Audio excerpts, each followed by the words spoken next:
membaca dan mendengarkan. Jangan lupa subscribe. Mata air di bayangan bukit. Jilid 2. Ayah Swasti mengangguk-angguk. Katanya, "Terima kasih Ngger. Terima kasih. Aku mengerti sekarang bahwa ada tempuran di bawah tanah. Untunglah aku bertemu dengan Angger di sini.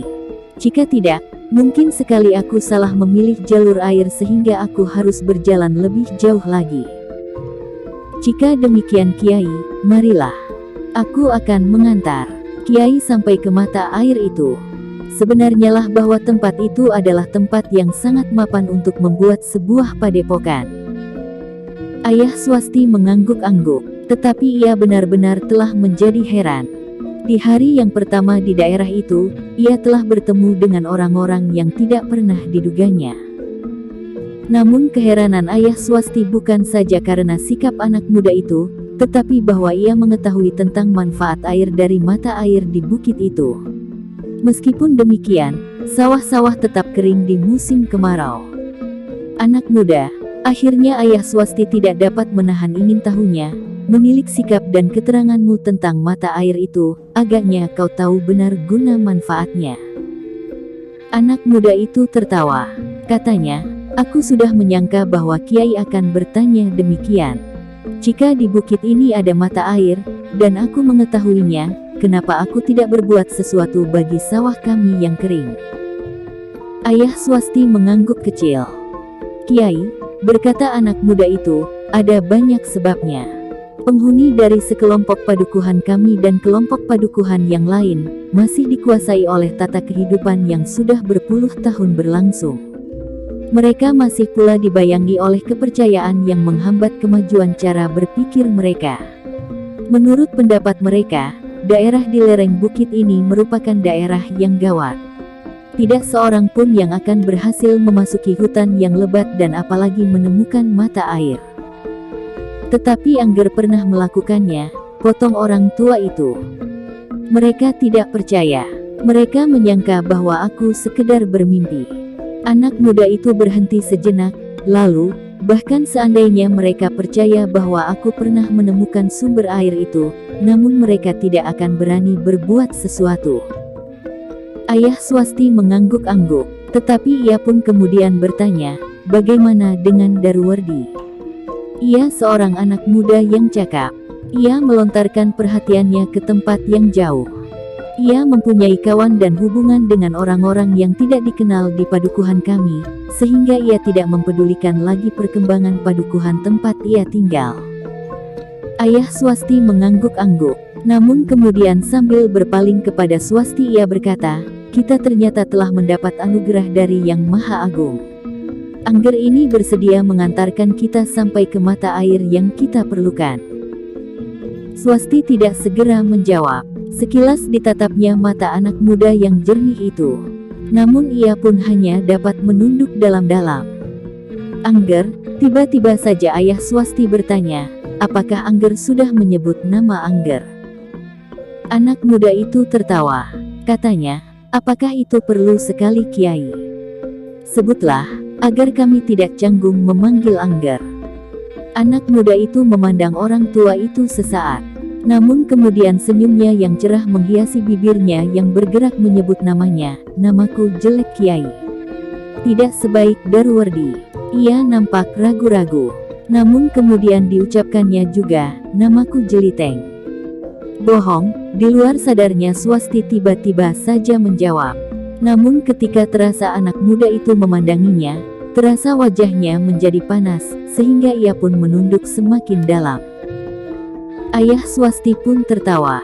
Katanya, "Menurut pengamatanku, Angger bukan seorang anak muda yang termasuk berkulit hitam." Anak muda itu tertawa. Katanya, "Menurut ibuku, saat aku lahir, kulitku hitam seperti arang. Kakekku lah yang memberi nama kepadaku Jeliteng.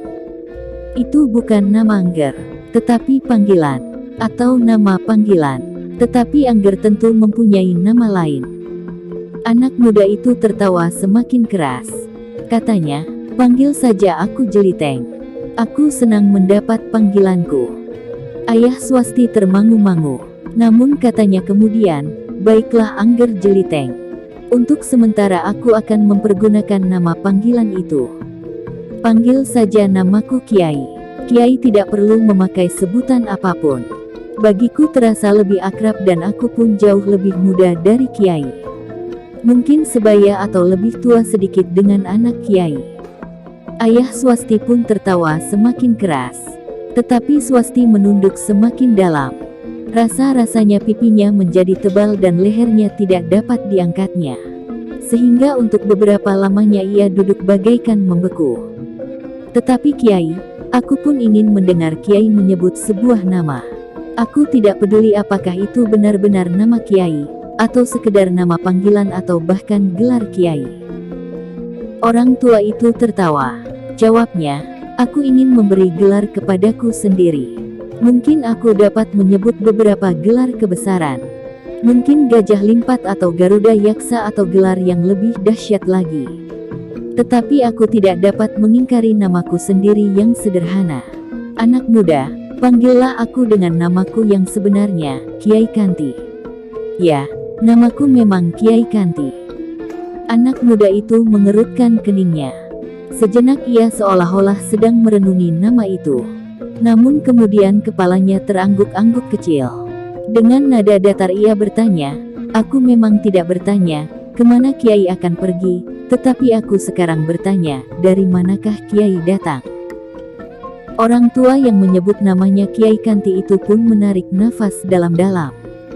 Jawabnya kemudian, aku berasal dari padepokan yang jauh ger. Padepokan yang hancur dilanda gempa dan tanah longsor yang dahsyat. Untunglah bahwa kami sempat mengungsi. Ada beberapa orang penghuni padepokanku selain kami berdua. Mereka pun sempat meninggalkan padepokan ketika hujan lebat dan angin prahara mulai melanda padepokan kami.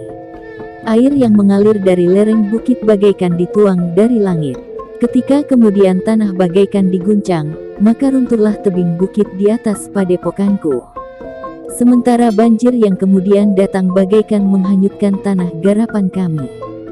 Kiai, tiba-tiba anak muda itu memotong, apakah Kiai datang dari daerah Pucang Sewu di sebelah Kali Buntung? Orang tua itu termangu-mangu. Sungai kecil itu memang seperti setan. Di musim kering airnya tidak lebih dari titik-titik embun. Tetapi jika hujan turun dengan lebatnya, maka airnya dapat meluap sampai beratus-ratus tonggak, desis anak muda itu. Orang tua yang menyebut dirinya bernama Kiai Kanti itu masih termangu-mangu. Ditatapnya wajah anak muda itu dengan tajamnya. Namun kemudian sambil menarik nafas dalam-dalam ia berkata, tentu berita tentang bencana alam itu sudah sampai ke padukuhan ini. Jeliteng mengangguk-angguk, katanya, memang terdengar berita tentang bencana alam itu. Aku menghubungkan dengan cerita Kiai.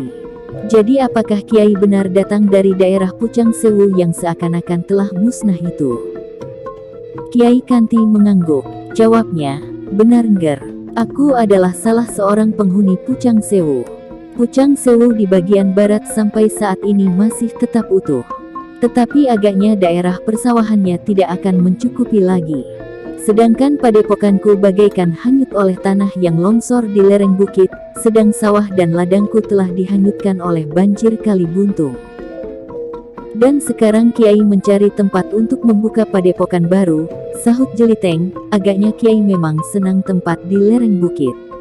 Kali ini Kiai telah menuju ke lereng bukit pula. Kiai Kanti mengerutkan keningnya. Kemudian sambil tersenyum ia menjawab, aku tidak pernah memikirkannya. Aku tidak pernah menganggap bahwa tinggal di lereng bukit adalah lebih baik daripada tinggal di tempat lain. Adalah kebetulan bahwa kali ini aku mengikuti arus air di bawah tanah sampai ke lereng bukit pula. Anak muda yang lebih senang dipanggil Jeliteng itu tertawa. Katanya, marilah Kai, aku antarkan Kiai memasuki hutan ini. Sebelum pagi kita sudah akan sampai di tujuan. Kiai Kanti memandang anak gadisnya sejenak, seolah-olah ia ingin bertanya, apakah ia sudah tidak terlalu lelah untuk melanjutkan perjalanan, meskipun sejak semula Swasti minta kepada ayahnya untuk melanjutkan perjalanan di malam hari. Tetapi dalam pada itu, Sebelum ayahnya bertanya, Swasti sudah mendahului, terserahlah kepada ayah. Aku sudah beristirahat meskipun sebentar. Tetapi ayah sama sekali belum. Aku pun sudah, jawab ayahnya, ketika kau tertidur, aku sudah cukup beristirahat. Swasti tidak menjawab lagi. Dipandanginya saja anak muda yang wajahnya nampak cerah dan selalu tersenyum itu sejenak. Namun semakin lama wajah itu menjadi semakin kabur karena api di perapian semakin susut. Baiklah, berkata ayah Swasti, marilah kita pergi. Swasti pun kemudian bangkit sambil membenahi dirinya dan sebungkus kecil pakaiannya. Sementara ayahnya memadamkan perapian agar apinya tidak menimbulkan bahaya kebakaran pada hutan di lereng bukit itu. Sejenak kemudian, ketiga orang itu pun telah melanjutkan perjalanan. Celiteng berada di paling depan. Di belakangnya berjalan Kiai Kanti. Sedang di paling belakang adalah Swasti. Bagaimanapun juga Kiai Kanti masih juga harus berhati-hati. Ia sadar bahwa anak muda itu tentu anak muda yang memiliki ilmu yang tinggi, sedangkan ia masih belum mengenalnya dengan baik, sehingga kemungkinan yang tidak diharapkannya masih saja dapat terjadi. Tetapi agaknya anak muda itu benar-benar ingin menunjukkan mata air yang tersembunyi di dalam hutan di bukit itu. Langkahnya tetap, seolah-olah tanpa berpaling. Sekali-kali mereka harus menyusuri celah-celah padas yang menanjak setinggi pepohonan. Namun sekali-kali mereka harus berloncatan dari batu-batu raksasa ke batu berikutnya. Apakah tidak ada jalan lain yang lebih baik, Nger? Bertanya Kiai Kanti. Celiteng menyahut tanpa berhenti, ada Kiai. Tetapi jalan itu panjang sekali. Kita dapat menyusuri sela-sela pepohonan. Jalannya memang lebih baik dari jalan yang kita tempuh sekarang. Tetapi kita akan terlalu lama mencapai mata air itu. Kiai Kanti tersenyum. Seakan-akan kepada diri sendiri ia berkata, kau cerdik anak muda. Bukankah kau ingin mengetahui, apakah anak gadisku mampu melakukan seperti yang kau lakukan sekarang? Hei, tiba-tiba saja Celiteng tertegun. Sejenak ia termangu-mangu, namun kemudian ia berpaling sambil tertawa. Kiai mempunyai tangkapan yang tajam sekali. Dan sekarang ternyata bahwa Swasti adalah seorang gadis yang luar biasa. Ia tidak saja mempunyai ketahanan tubuh yang melampaui kebanyakan orang, bahkan laki-laki sekalipun, yang ternyata dengan perjalanannya yang berat. Tetap ia pun mampu melewati jalan ini. Ia mampu berloncatan dari batu ke batu, menanjak tebing dalam gelapnya malam, mendaki batu-batu padas yang licin oleh lumut hijau dan keseimbangan yang mantap. Ah, Swasti berdesis, jika aku tahu, aku tidak mau. Celiteng tertawa semakin panjang. Katanya, tetapi semuanya sudah terjadi. Akulah yang akan dapat memanfaatkan pertemuan ini sebaik-baiknya. Jika Kiai bersedia, aku akan mencoba mempelajari ilmu yang tentu tersimpan tanpa batas di dalam diri Kiai. Ah, potong Kiai Kanti, jangan mengada-ada, Nger. Aku sama sekali bukan orang yang kau maksud. Sekarang, marilah kita melanjutkan perjalanan. Celiteng menarik nafas panjang, ia pun kemudian mengangguk-angguk kecil. Tetapi tidak sepatah kata lagi keluar dari mulutnya. Ketiga orang itu pun kemudian melanjutkan perjalanan mereka. Kadang-kadang mereka mencuat dari hutan-hutan kecil lewat batu-batu padas. Namun kemudian mereka kembali memasuki hutan, berjalan di antara pepohonan, dan kadang-kadang menyusup di antara sulur-sulur yang bergayutan. Dalam gelap malam perjalanan mereka terasa tersendat-sendat. Langkah mereka menjadi lamban dan sempit. Meskipun mereka tetap maju menyusup semakin dalam. Betapa tajamnya telinga Kiai Kanti ketika ia berdiri di atas batu padas yang basah. Maka ia pun berkata, jika kau menyebut tempuran itu, Nger, agaknya kita sudah berada di atasnya. Ya Kiai, jawab Celiteng, karena itu kita sudah hampir sampai. Di sebelah kita akan menemukan air itu mengalir di atas batu-batu padas dan tumpah ke dalam parit-parit di sela-sela batu yang membawa air itu masuk ke bawah tanah dan mengalir menyatu dengan sungai yang memang sudah terdapat sejak seberang bukit. Kiai Kanti menarik nafas panjang. Di luar sadarnya ia berpaling kepada anak gadisnya yang diketahuinya, tentu telah menjadi sangat letih. Hanya karena tempaan yang pernah diterimanya dari ayahnya sajalah, maka Swasti masih jalan di belakangnya betapapun berat perjalanan itu. Yang dikatakan oleh Jeliteng hampir sampai itu pun ternyata masih memerlukan waktu yang panjang. Mereka menyusup semakin dalam di antara pepohonan. Semakin jauh mereka berjalan, maka semakin terasa pada kaki Kiai Kanti, bahwa tanah memang menjadi semakin basah. Oleh ketajaman perasaannya, maka Kiai Kanti pun mengetahui, bahwa perjalanan mereka memang sudah dekat. Swasti menarik nafas dalam-dalam ketika ia mulai mendengar gemerisik air. Bahkan rasa-rasanya ia ingin meloncat berlari langsung menceburkan diri ke dalamnya. Namun ia masih menahan diri. Apalagi ia menyadari bahwa ia belum pernah menginjak daerah itu.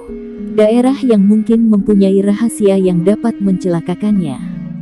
Ternyata seperti yang diduganya, maka Jeliteng pun berkata, "Berhati-hatilah Kiai. Di sini kita mendapatkan beberapa jalur parit yang curam dan dalam, yang menampung air yang meluap dari sebuah kolam." "Oh, semacam luweng maksud Mungger?" "Ya, luweng yang terbuka dan terbujur memanjang."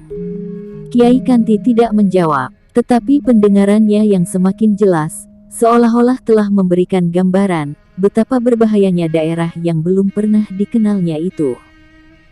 Namun akhirnya mereka pun sampai ke sebuah dataran yang agak luas. Hutan yang tumbuh pepat menunjukkan bahwa tanah di bawah kaki mereka adalah tanah yang basah dan subur. "Kita sudah sampai Kiai," desis Jeliteng, meskipun yang nampak di sekitar mereka hanyalah kelebatan hutan semata-mata. Tetapi Kiai Kanti pun menangkap maksud anak muda itu. Ia pun merasa bahwa ia telah sampai ke tujuan. Hanya kelebatan hutan dan kelamnya malam sajalah yang masih memberikan jarak antara mereka dengan kolam yang sudah tidak jauh lagi dari mereka. "Kiai," berkata Jeliteng, "tugasku sudah selesai. Aku kira tidak ada lagi yang perlu aku kerjakan buat Kiai. Seandainya ada seekor bahkan 2 ekor harimau datang bersama-sama sekalipun, aku tidak perlu mencemaskan nasib Kiai dan anak gadis Kiai yang luar biasa itu." "Kau memang aneh anak muda," jawab Kiai Kanti, "namun demikian, aku kira kita masih akan berhubungan terus, seperti aku pun ingin selalu berhubungan kelak dengan Angger Darwardi. Bukankah Angger kenal baik dan bahkan mungkin bersahabat dengan Angger Darwardi?" "Tentu Kiai. Meskipun kelompok padukuhan kami dan kelompok padukuhan Darwardi diperintah oleh orang yang berbeda, tetapi kami tetap rukun seperti keluarga, karena pada dasarnya kami memang sekeluarga." "Tetapi aku melihat kelainan pada sikap Angger Darwardi," bertanya Kiai Kanti. Anak muda yang menyebut dirinya Jeliteng itu mengerutkan keningnya. Dengan ragu-ragu ia bertanya, "Apakah yang berbeda Kiai?" Menilik dari wujud lahiriahnya saja, ia berpakaian lain dari kawan-kawan. Dan maaf, agak berbeda pula dengan pakaian Mungger. "Ah, Kiai aneh sekali. Sudah barang tentu pakaian kami berbeda-beda menurut selera kami masing-masing. Apakah Kiai dapat melihat perbedaan selera memilih pakaian sebagai sesuatu yang perlu mendapat perhatian? Jika Kiai memperhatikan, mungkin terdapat kelainan pula pada pakaianku dengan pakaian kawan-kawanku dan sebaliknya." Kiai Kanti pun mengangguk-angguk. Katanya, "Mungkin Angger benar. Ya, agaknya aku memang sudah pikun." Jeliteng tertawa. Jawabnya, "Sudahlah Kiai. Aku mohon diri. Besok aku akan datang lagi ke tempat ini. Mungkin sendiri mungkin bersama Darwardi. Ia tentu ingin juga bertemu dengan Kiai setelah ia menolong Kiai dan anak gadis Kiai. Tetapi aku kira Kiai belum mengatakan bahwa Kiai akan datang kemari kepada Darwardi. Apakah Angger akan memberitahukan kepadanya?"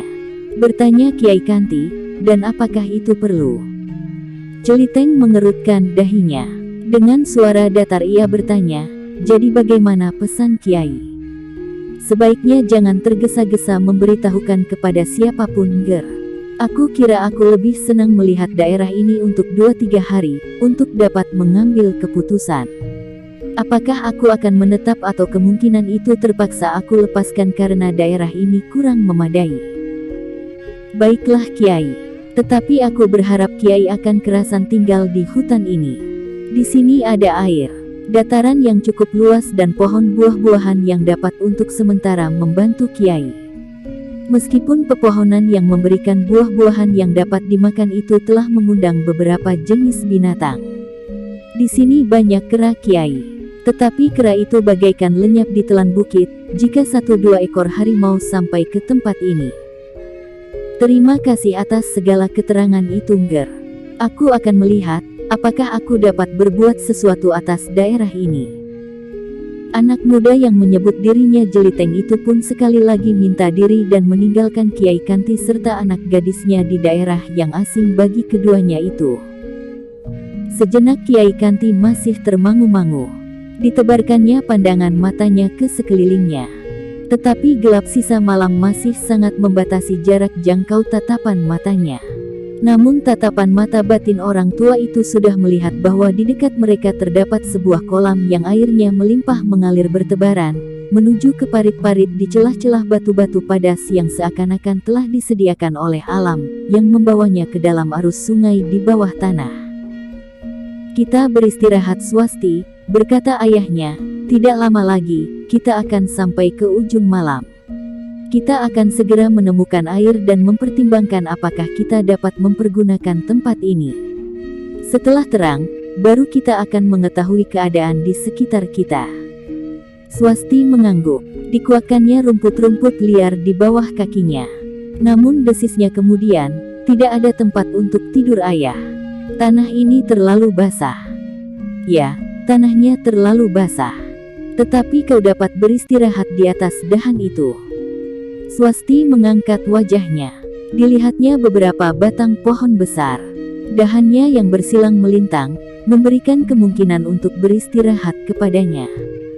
Tetapi apakah di sini tidak ada laba-laba hijau yang beracun, atau sebangsa cicak berleher merah? Mungkin memang ada Swasti, kita belum mengenal daerah ini baik-baik. Karena itu berhati-hatilah. Swasti tidak menjawab, tetapi ia pun kemudian mengumpulkan seonggok rerumputan liar di bawah sebatang pohon. Kemudian dijatuhkannya dirinya, duduk sambil bersandar. Perlahan-lahan angin yang silir terasa bagaikan membelai jantung, sehingga akhirnya, sambil duduk ia pun memejamkan matanya. Ayahnya pun telah duduk di dekatnya.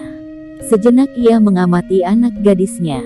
Dalam tidur nampak remang-remang di dalam kegelapan wajah gadis itu membayangkan beban yang berat menggantung di pundaknya. Kasihan, desis ayahnya. Bagaimanapun juga sebagai seorang ayah ia dapat merasakan betapa berat perasaan anak gadisnya mengikuti cara hidup yang dipilihnya. Kadang-kadang terngiang kata-kata Daruwardi tentang masa depan anaknya itu. Kakek mementingkan diri sendiri. Kata-kata itu bagaikan terdengar bergema di relung hatinya berulang-ulang.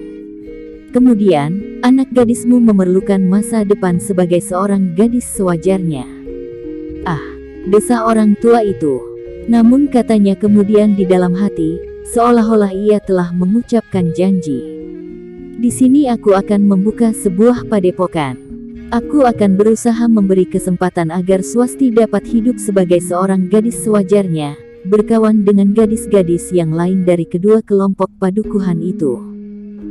Kiai Kanti menarik nafas dalam-dalam. Sekilas ia melihat wajah anaknya yang muram.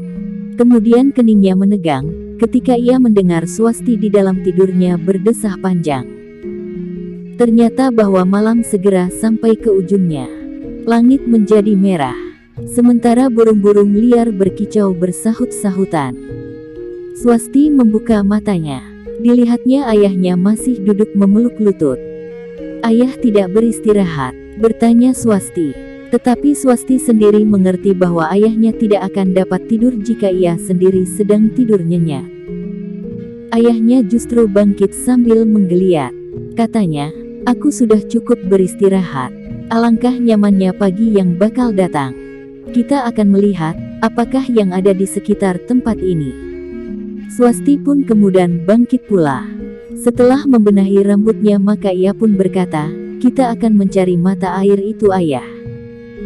Keduanya pun kemudian berjalan menyibak lebatnya gerumbul-gerumbul di antara batang-batang pohon besar yang tumbuh di hutan yang pepat itu.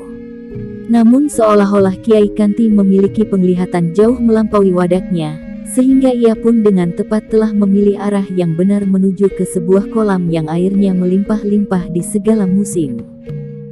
Sejenak kedua orang itu termangu-mangu. Sahabat pembaca semuanya, jangan lupa subscribe, dan share ke banyak pembaca. Terima kasih.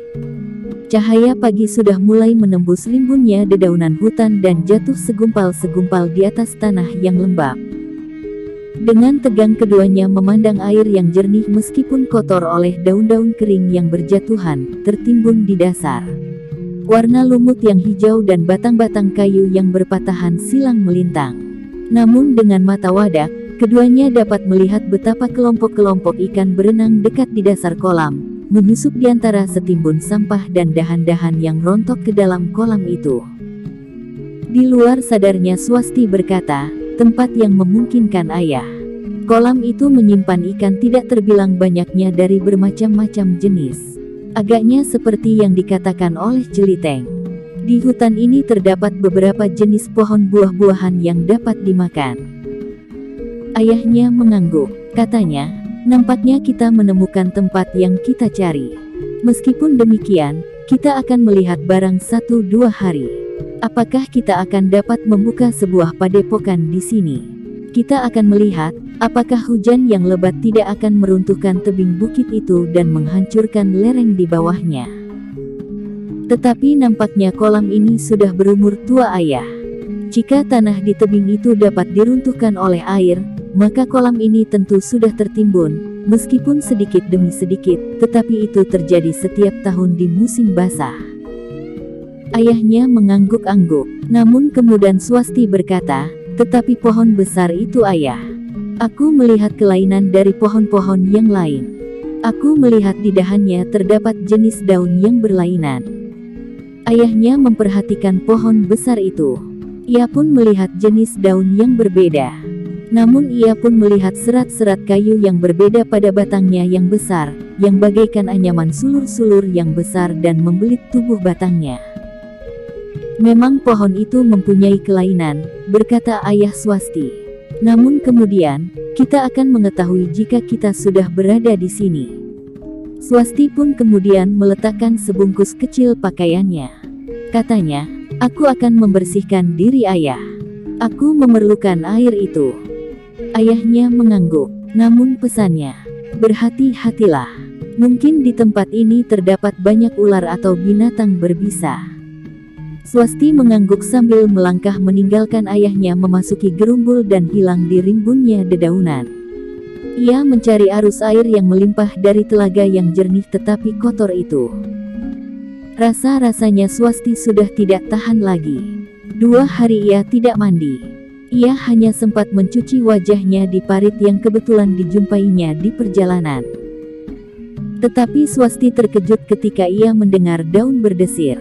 Ketika ia menengadahkan wajahnya, ia bersungut-sungut karena 2 ekor kera nampaknya sedang memperhatikannya. "Pergi," bentak Swasti. Tetapi kera itu tetap di tempatnya. Baru ketika Swasti melemparnya dengan batu kerikil, kera itu pun melompat dari dahan ke dahan yang lain.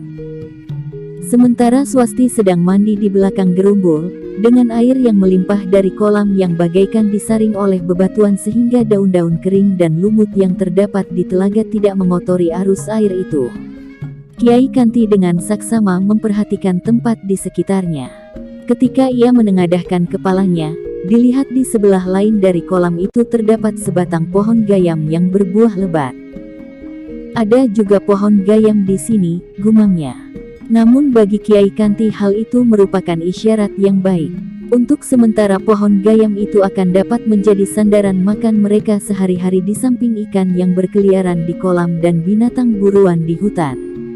Bahkan dengan demikian ia yakin bahwa di tempat itu tentu masih terdapat beberapa batang pohon gayam lainnya dan mungkin juga pohon yang lain yang dapat memberikan bahan makan baginya sebelum ia berhasil membuka sesobek ladang untuk menanam padi. Ketika kemudian Swasti kembali ke tempat itu, maka hampir di luar sadarnya Kiai Kanti berkata, "Aku sudah mendapat kepastian Swasti, bahwa kita akan tinggal di sini." Swasti menarik nafas dalam-dalam. Katanya, "Aku senang ayah, bahwa aku tidak harus berjalan lagi menempuh jarak yang tidak pasti." Kiai Kanti memandang anaknya sejenak. Terasa di hatinya, betapa letihnya anak gadis itu meskipun ia tidak pernah membantah untuk mengikutinya kemana ia pergi. "Ya Swasti," suara orang tua itu menjadi dalam, "aku mengerti bahwa kau sudah tidak ingin lagi menempuh perjalanan yang melelahkan. Tetapi kita akan mendapat pekerjaan baru. Kita akan membuka hutan ini." Swasti termangu-mangu. Dipandanginya beberapa jenis pohon yang besar yang tumbuh di sekitar kolam itu. Suatu pekerjaan yang mustahil dilakukan. Bagaimana mungkin ia berdua dengan ayahnya akan dapat menebang pohon-pohon raksasa dan gerumbul-gerumbul perdu yang lebat dan bahkan diantaranya berduri. Kiai Kanti agaknya melihat keraguan-raguan anak gadisnya. Karena itu maka katanya, "Swasti, sudah barang tentu kita tidak akan menebang pohon-pohon raksasa ini. Kita akan menebas pohon-pohon perdu dan membiarkan 1-2 pohon besar yang tumbuh di sana. Jadi, kita tidak akan membangun padepokan di tepi telaga ini ayah. Jika demikian, kenapa kita bersusah payah mengikuti arus air di bawah tanah itu? Swasti, kita sudah menemukan tempat ini. Tempat ini akan menjadi sumber dari kehidupan di padepokan yang akan kita bangun. Kita akan mengalirkan air yang tidak terkendali ini ke tempat yang paling baik bagi sebuah padepokan. Tentu tidak jauh dari tempat ini." Swasti mengangguk-angguk kecil. Ia mengerti maksud ayahnya. Dengan demikian yang harus mereka kerjakan adalah menebang perdu dan mungkin ilalang di sekitar tempat itu yang kemudian harus menyiapkan sebuah parit untuk mengaliri daerah itu, agar dapat menjadi sawah yang subur, yang akan dapat menampung tebaran benih padi. "Kita akan beristirahat hari ini Swasti," berkata ayahnya, "alam telah menyediakan makanan bagi kita. Ikan di telaga itu, binatang buruan di hutan dan lihat, beberapa batang pohon gayam." Swasti mengangguk-angguk, namun wajahnya membayang harapan yang cerah. Apalagi ketika ayahnya berkata seterusnya, "Selanjutnya Swasti, kita akan bertetangga dengan 2 kelompok padukuhan yang diperintah oleh 2 orang buyut yang bersaudara kembar. Kita akan hidup dalam lingkungan yang lebih luas dan bersahabat dengan banyak orang." Swasti menundukkan kepalanya. Terasa sesuatu menyekat kerongkongannya. Setelah menempuh perjalanan yang panjang, meninggalkan padepokan yang hanyut oleh banjir dan tanah longsor, maka ditemuinya tempat tinggal yang akan dapat menjadi daerah harapan bagi masa depannya. Seperti yang dikatakan oleh ayahnya, maka pada hari itu keduanya benar-benar ingin beristirahat. Swasti memungut beberapa buah gayam terjatuh dan mengamat-amatinya. Namun dengan suara parau ia berkata, "Kita belum mempunyai belanga untuk merebusnya ayah." Ayahnya mengangguk-angguk. Katanya, "Aku akan menghubungi orang-orang padukuhan kelak. Di hari ini kita akan mencari binatang buruan dan memanggangnya di atas api." Ada sebatang pohon jambu kelutuk ayah. Tentu tidak hanya sebatang. Bijinya akan terhambur dan tumbuh pohon-pohon yang lain di sekitarnya. Ya, ada beberapa batang. Tetapi beberapa ekor kera tentu telah mendahului memetik buahnya yang masak. Kiai Kanti mengangguk-angguk. Teringat olehnya kata-kata anak muda yang menyebut dirinya bernama Jeliteng. Anak muda itu akan kembali lagi untuk menengoknya, sehingga Kiai Kanti itu pun berkata, "Swasti, jika benar anak muda itu akan datang lagi, aku akan minta tolong kepadanya untuk meminjamkan belanga kepada kita." Swasti memandang ayahnya sejenak, tetapi ia tidak menyahut. Yang dilakukan oleh Swasti kemudian adalah duduk bersandar sebatang pohon sambil merenungi keadaannya.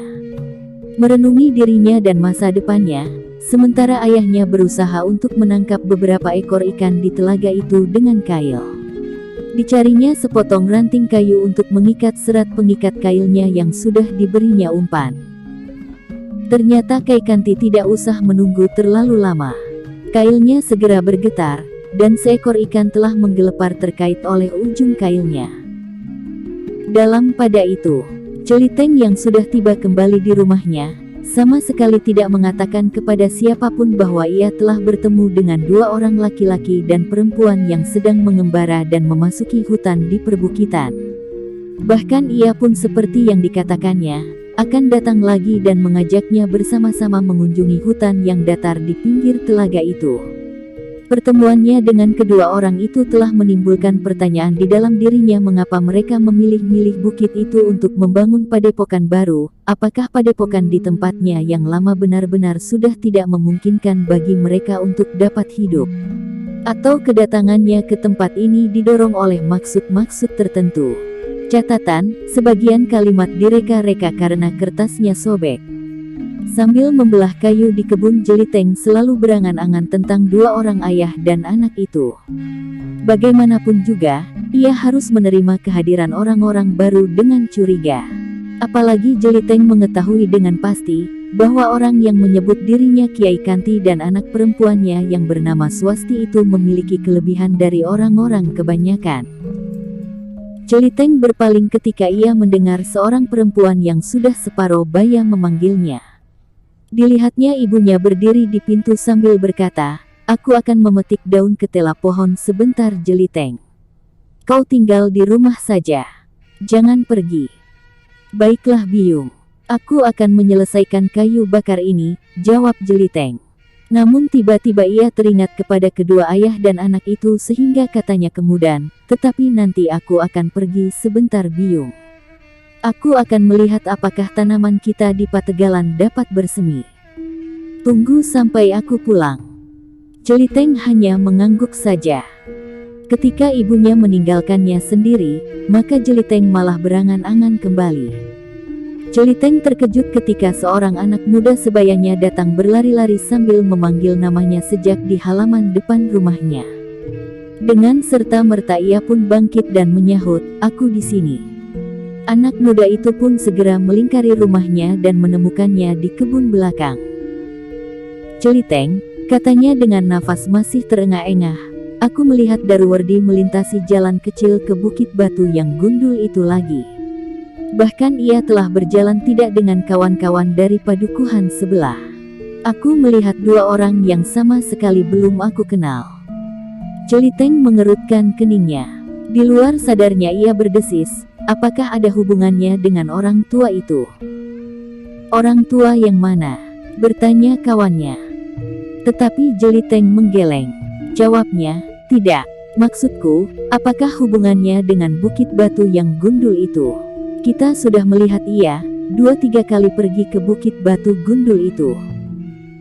Kawannya mengangguk-angguk, tetapi kemudian ia bertanya, "Sebenarnya apakah kepentinganmu dengan Daruwardi sehingga kau menyuruh aku dan Jatra untuk memberikan kepadamu jika kami melihat Daruwardi pergi ke bukit gundul itu?"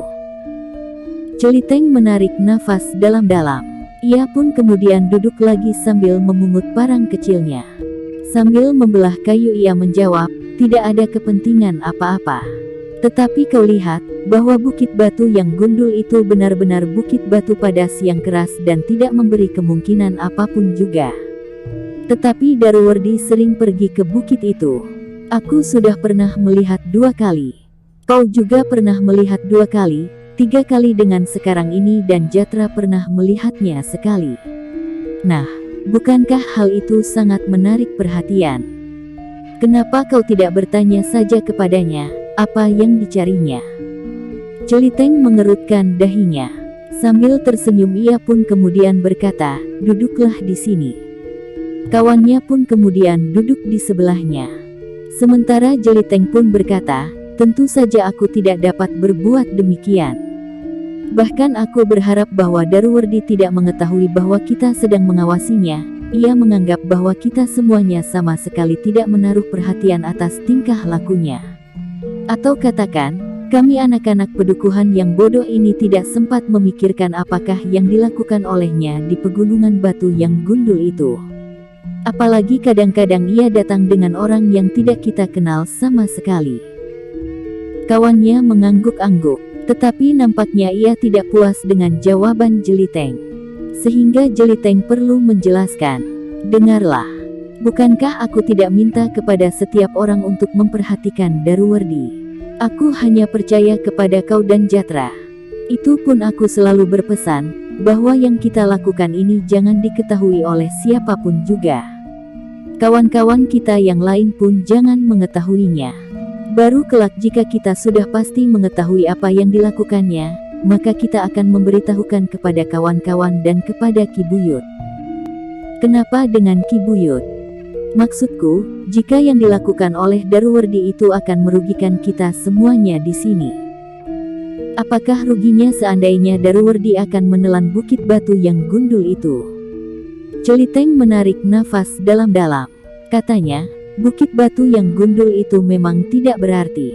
Meskipun letaknya di perbatasan antara dua kelompok padukuhan, namun baik Ki Buyut yang muda maupun Ki Buyut yang tua sama sekali tidak memperhatikannya.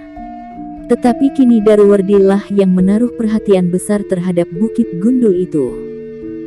Anak muda yang duduk di sebelah Jeliteng itu mengangguk-angguk. Sementara Jeliteng pun berkata terus, kita anak padukuhan ini. Kita wajib mengetahui apa saja yang terdapat di padukuhan kita. Sebelum kau datang Jeliteng, sahut temannya, gunung batu yang gundul itu sama sekali tidak mendapat perhatian kami di sini. Agaknya memang demikian. Aku pun tidak akan memperhatikan, jika Daruwardi tidak memperhatikan gunung itu berlebihan. Coba sebutkan, siapakah yang datang lebih dahulu? Kau atau Daruwardi? Jeliteng tertawa. Katanya, mungkin aku, tetapi mungkin Daruwardi. Aku tidak tahu pasti kapan ia datang. Yang aku ingat, aku tinggal di rumah biung setelah pengembaraanku gagal. Aku tidak mendapat apa-apa di pengembaraan. Maksudku, agar hidupku dapat bertambah baik. Anak muda di sebelah Jeliteng itu pun berpikir sejenak. Namun Jeliteng berkata, jangan bersusah payah mengingat saat kedatanganku dan kedatangan Daruwardi. Tidak ada gunanya lagi. Kawannya mengangguk-angguk.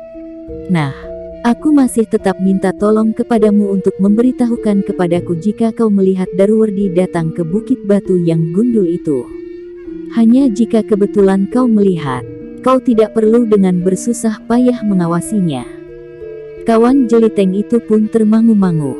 Namun ia pun kemudian mengangguk sambil berkata, karena kau sering menolong aku mengerjakan pekerjaanku di sawah, maka aku tidak dapat menolak permintaanmu itu Jeliteng. Jeliteng tertawa. Katanya, anggaplah ini sekedar suatu permintaan. Tetapi permainan ini berbahaya bagiku. Setiap orang mengetahui bahwa Daruwardi bukannya anak muda seperti kita. Ia mempunyai banyak kelebihan dan pengetahuannya pun sangat luas. Jeliteng mengangguk. Jawabnya, ya, karena itu, lakukanlah dengan tidak menimbulkan kesan apapun padanya. Apalagi aku hanya ingin kau mengatakan kepadaku pada saat kau melihatnya tanpa membuang waktu khusus untuk mengawasinya. Adalah kebetulan bahwa sawahmu terletak di jalan menuju ke Bukit Padas yang gundul itu. Bukan kebetulan. Tentu kau memilih aku dan Jatra karena sawah kami terletak di dekat bukit itu. Jeliteng tertawa. Jawabnya, tepat. Dan agaknya kau memang memiliki kecerdasan. Kawan Jeliteng itu pun kemudian berkata, baiklah. Aku akan kembali ke sawah. Tetapi coba katakan, apakah hasilnya aku dengan terengah-engah memberitahukan kepadamu bahwa sekarang Daruwardi pergi ke Bukit Padas itu? Kau hanya mendengar berita sambil tersenyum, tertawa kemudian mengangguk-angguk. Sementara nafasku hampir putus dan jantungku berdebaran semakin keras. Jeliteng tersenyum.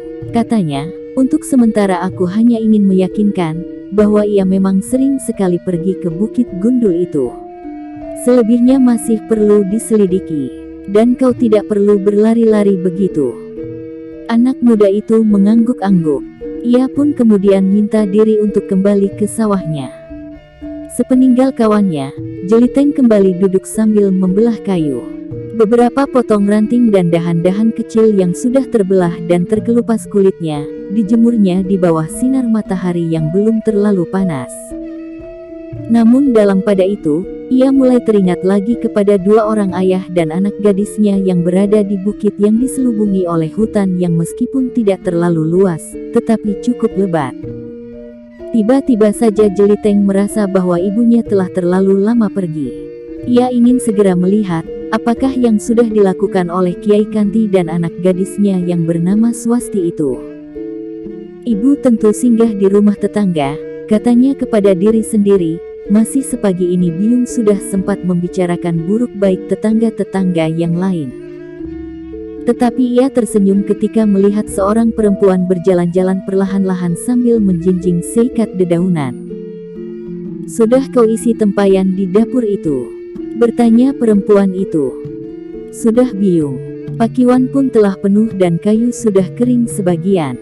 Tetapi tentu sudah berlebihan untuk hari ini." Perempuan itu mengangguk-angguk. Ketika melangkahi pintu masuk ke dalam rumah ia sempat berkata, "Apakah kau akan pergi sekarang?" "Ya Biung, aku akan pergi ke Pategalan." "Aku sudah pergi ke Pategalan. Aku memetik lembayung, bukan daun ketela pohon. Tetapi kalau kau akan pergi, pergilah. Tetapi jangan terlalu lama." Jeliteng mengangguk sambil menjawab, "Aku hanya sebentar." Ketika perempuan itu masuk, Jeliteng pun menyelipkan parangnya di dinding. Sejenak ia membenahi pakaiannya, sebelum ia dengan tergesa-gesa meninggalkan rumahnya. Namun demikian, Jeliteng masih sempat singgah di sawah sejenak. Dipandanginya bukit padas yang gundul di ujung bulak sebelum jalan menjadi semakin sempit dan menuju ke padang perdu di pinggir hutan yang menyelubungi bukit agak jauh dari padukuhan. Bukit gundul itu memang menarik perhatiannya, karena Daruwardi sering mengunjunginya. Tetapi ia tidak dapat langsung menyelidiki bukit padas itu, karena ia menduga bahwa Daruwardi mempunyai orang-orang yang dipercayainya mengawasi bukit gundul itu. Namun sejenak kemudian Jeliteng pun meneruskan perjalanannya. Ia tidak mau menarik perhatian orang lain, sehingga karena itu, maka ia pun telah mencari jalan yang paling sepi. Ia singgah sebentar di Pategalan, agar orang lain tidak memperhatikannya.